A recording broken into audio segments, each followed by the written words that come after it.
You, John Fitzgerald Kennedy, do solemnly swear. I, John Fitzgerald Kennedy, do solemnly swear. That you will faithfully execute the office of President of the United States. That I will faithfully execute the office of President of the United States. And will, to the best of your ability. And will, to the best of my ability. Preserve, protect, and defend the Constitution of the United States. Preserve, protect, and defend the Constitution of the United States. So help you God. So help me God.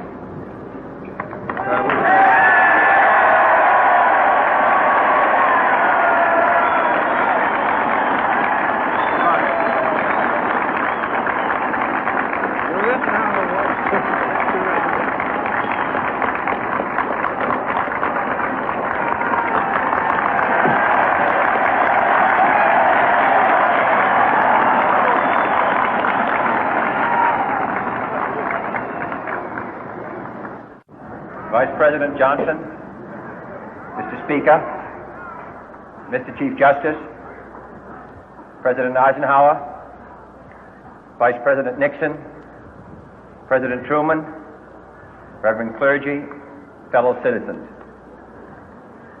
We observe today not a victory of party, but a celebration of freedom, symbolizing an end as well as a beginning, signifying renewal as well as change.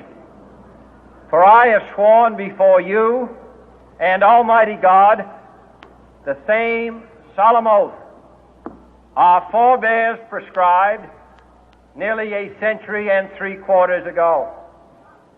The world is very different now, for man holds in his mortal hands the power to abolish all forms of human poverty and all forms of human life. And yet the same revolutionary beliefs for which our forebears fought are still at issue around the globe. The belief that the rights of man come not from the generosity of the state, but from the hand of God.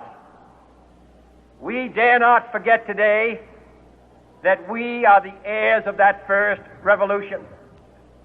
Let the word go forth from this time and place to friend and foe alike that the torch has been passed to a new generation of Americans born in this century, tempered by war, disciplined by a hard and bitter peace, proud of our ancient heritage, and unwilling to witness or permit the slow undoing of those human rights to which this nation has always been committed and to which we are committed today at home and around the world.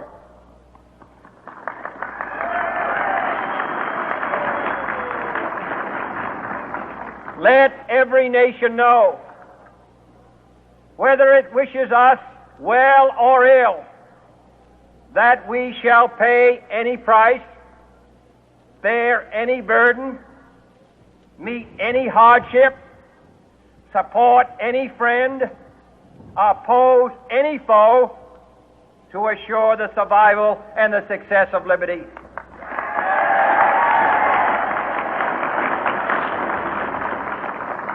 This much we pledge and more.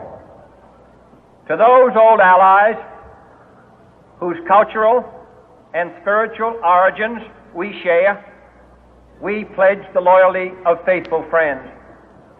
United, there is little we cannot do in a host of cooperative ventures. Divided, there is little we can do, for we dare not meet a powerful challenge at odds and split asunder. To those new states whom we welcome to the ranks of the free, we pledge our word that one form of colonial control shall not have passed away, merely to be replaced by a far more iron tyranny. We shall not always expect to find them supporting our view, but we shall always hope to find them strongly supporting their own freedom, and to remember that in the past, those who foolishly sought power by riding the back of the tiger ended up inside.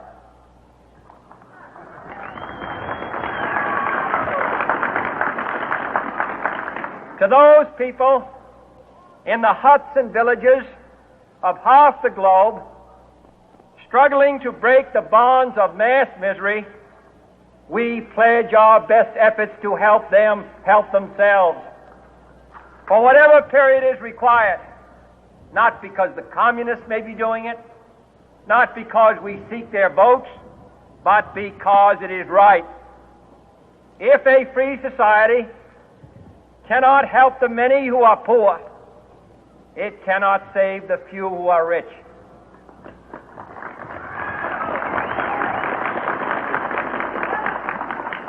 To our sister republics south of our border, we offer a special pledge to convert our good words into good deeds, in a new alliance for progress, to assist free men and free governments in casting off the chains of poverty.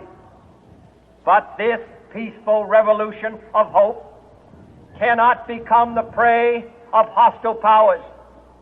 Let all our neighbors know that we shall join with them to oppose aggression or subversion anywhere in the Americas.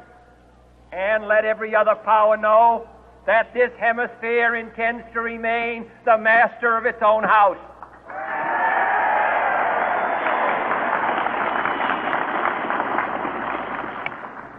To that World Assembly of Sovereign States, the United Nations, our last best hope, in an age where the instruments of war have far outpaced the instruments of peace, we renew our pledge of support to prevent it from becoming merely a forum for invective, to strengthen its shield of the new and the weak, and to enlarge the area in which its writ may run.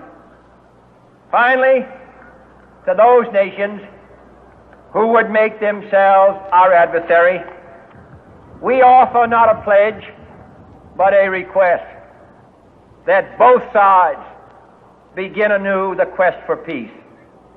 Before the dark powers of destruction, unleashed by science, engulf all humanity in planned or accidental self-destruction, we dare not tempt them with weakness, for only when our arms are sufficient beyond doubt can we be certain beyond doubt that they will never be employed.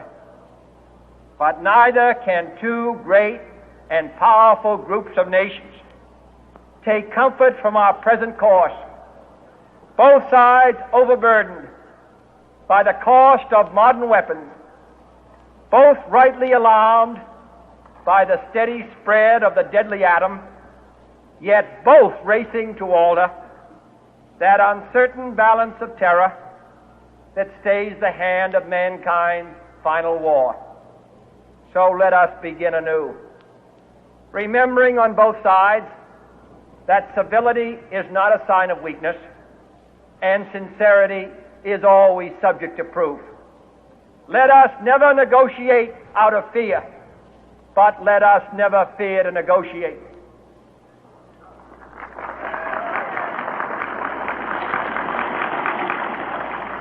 Let both sides explore what problems unite us, instead of belaboring those problems which divide us. Let both sides, for the first time, formulate serious and precise proposals for the inspection and control of arms, and bring the absolute power to destroy other nations under the absolute control of all nations.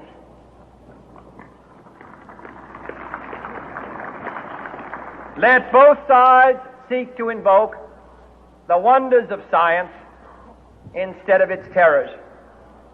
Together let us explore the stars, conquer the deserts, eradicate disease, tap the ocean depth, and encourage the arts and commerce. Let both sides unite to heed in all corners of the earth the command of Isaiah to undo the heavy burden and let the oppressed go free. And if a beachhead of cooperation may push back the jungle of suspicion, let both sides join in creating a new endeavor, not a new balance of power, but a new world of law, where the strong are just and the weak secure and the peace preserved.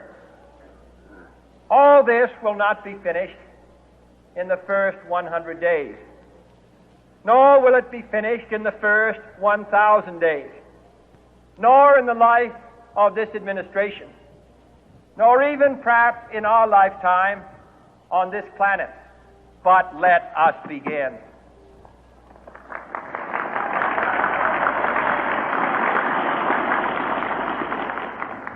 In your hands, my fellow citizens, more than mine, will rest the final success or failure of our course. Since this country was founded, each generation of Americans has been summoned to give testimony to its national loyalty. The graves of young Americans who answered the call to service surround the globe. Now the trumpet summons us again, not as a call to bear arms, though arms we need, not as a call to battle, though in battle we are, but a call to bear the burden of a long twilight struggle, year in and year out, rejoicing in hope, patient in tribulation, a struggle against the common enemies of man, tyranny, poverty, disease, and war itself. Can we forge against these enemies a grand and global alliance, north and south, east and west, that can assure a more fruitful life for all mankind? Will you join in that historic effort?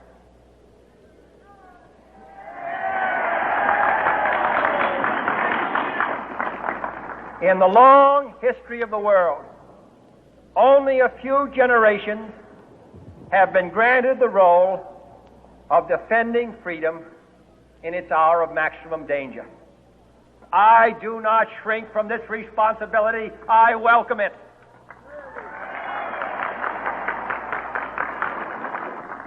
I do not believe that any of us would exchange places with any other people or any other generation. The energy, the faith, the devotion which we bring to this endeavor will light our country and all who serve it. And the glow from that fire can truly light the world. And so, my fellow Americans, ask not what your country can do for you. Ask what you can do for your country.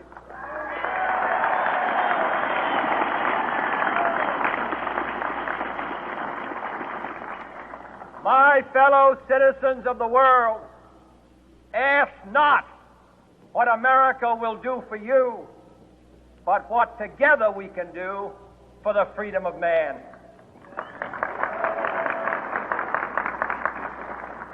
Finally, whether you are citizens of America or citizens of the world, ask of us here the same high standards of strength and sacrifice which we ask of you.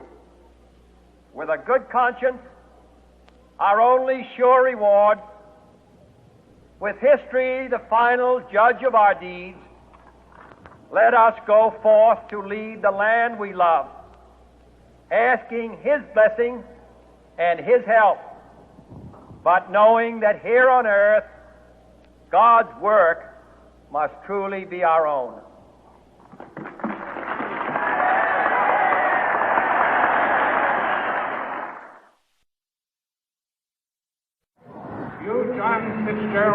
Kennedy, do solemnly swear I, John Fitzgerald Kennedy, do solemnly swear that you will faithfully execute the office of President of the United States that I will faithfully execute the office of President of the United States and will, to the best of your ability, and will, to the best of my ability, preserve, protect, and defend the Constitution of the United States. preserve, protect, and defend the Constitution of the United States. So help you God. So help me God.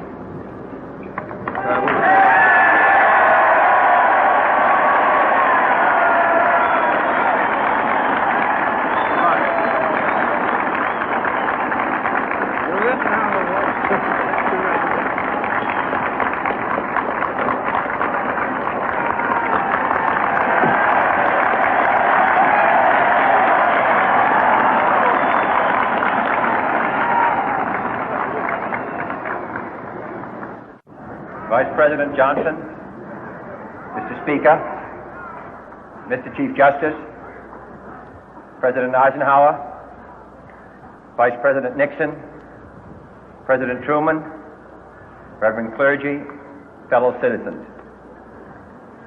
We observe today not a victory of party, but a celebration of freedom, symbolizing an end as well as a beginning, signifying renewal as well as change.